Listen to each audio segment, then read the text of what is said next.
حبايب قلبي عاملين ايه؟ تعالوا اقول لكم النهارده على كام معلومه حلوه عن القرفه هتنفعكم لو شفتوها في اي مكان تبقى انتوا عارفين ايه ديت وبتعمل ايه وحكايتها وايه قصتها. طيب يا جماعه القرفه النهارده القرفه في منها العيدان وفي منها اللي هي البودر.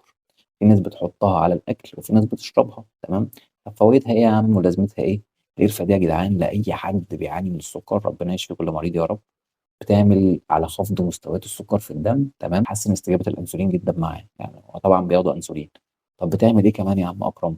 القرفه يا صاحبي من الحاجات اللي هي غنيه بمضادات الاكسده، بتحمي جميع خلايا الجسم، بتعمل لك مناعه كده، بتديك قوه، بتعمل لك مناعه.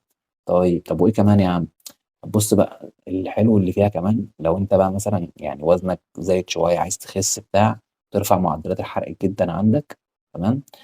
إيه زيها زي الجنزبيل برضو او الزنجبيل، ترفع معدلات الحرق جدا عندك، بتساعدك في خساره الدهون، تمام، وبتقلل جدا من الدهون الثلاثيه، وكلها فوائد يعني، بتحافظ على صحتك جدا.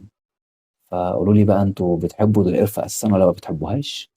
وتابعوني عشان هتسمعوا معايا معلومات حلوة ومفيدة كل يوم ان شاء الله.